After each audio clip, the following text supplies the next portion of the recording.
ఆదికాండము 3వ అధ్యాయం. దేవుడైన యెహోవా చేసిన సమస్త భూజంతువులలో సర్పము యుక్తిగలదయుండెను. అది ఆ స్త్రీతో, ఇది నిజమా?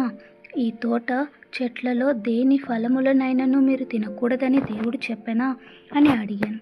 అందుకు స్త్రీ, ఈ తోట చెట్ల ఫలములను మేము తినవచ్చును. అయితే తోట మధ్యనున్న చెట్టు ఫలములను గూర్చి దేవుడు మీరు చావకుండునట్లు వాటిని తినకూడదనియు వాటిని ముట్టకూడదనియు చెప్పెనని సర్పముతో అనెను.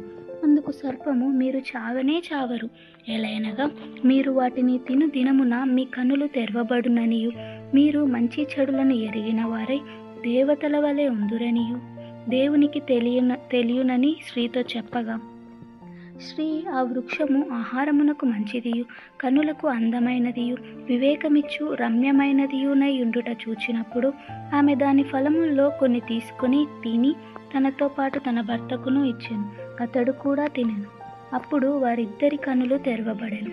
వారు తాము దిగంబరులమని తెలుసుకొని అంజూరపు ఆకులు కుట్టి తమకు కచ్చడములుగా చేసుకొండ్రి.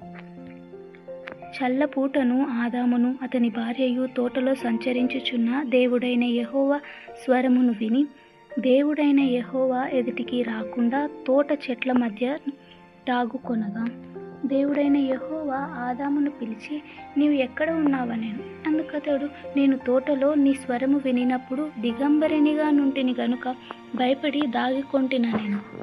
అందుకాయన, నీవు దిగంబరివని నీకు తెలిపిన వాడెవడు? నీవు తినకూడదని నేను నీకు ఆజ్ఞాపించిన వృక్ష ఫలములు తింటివా అని అడిగాను.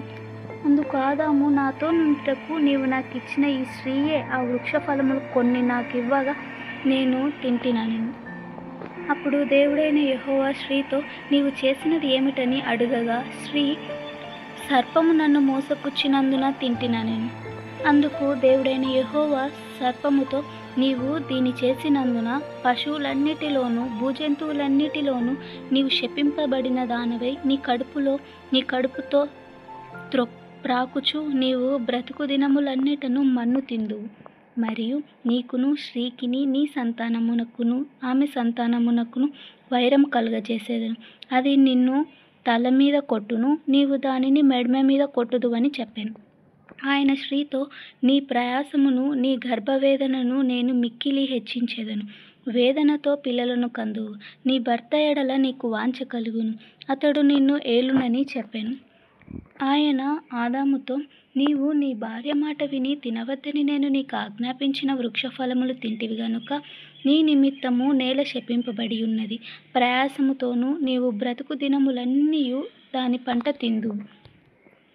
అది ముండ్ల తుప్పలను గచ్చపొదలను నీకు మొలిపించును. పొలములోని పంట తిందువు. నీవు నేలకు తిరిగి చేరు వరకు నీ ముఖపు చెమట కార్చి ఆహారము తిందువు. ఎలయనగా నేల నుండి నీవు తీయబడితివి, నీవు మన్నే గనుక తిరిగి మన్నైపోదు అని చెప్పాను. ఆదాము తన భార్యకు హవ్వ అని పేరు పెట్టెను. ఎలయనగా ఆమె జీవము గల ప్రతి వానికి తల్లి. దేవుడైన యెహోవా ఆదామునకును అతని భార్యకును చర్మపు చొక్కాయిలను చేయించి వారికి తొడిగించెను. అప్పుడు దేవుడైన యెహోవా, ఇదిగో, మంచి చెడ్డలను ఎరుగునట్లు ఆదాము మనలో ఒకని వంటి వాడాయెను.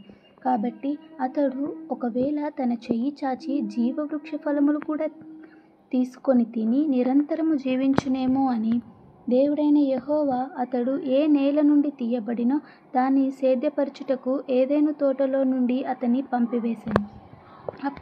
అప్పుడు ఆయన ఆదామును వెళ్ళగొట్టి ఏదెను తోటకు తూర్పు దిక్కున కెరూబులను జీవవృక్షమునకు పోవు మార్గమును కాచుటకు ఇటు అటు తిరుగుచున్న ఖడ్గ జ్వాలను నిలువబెట్టెను.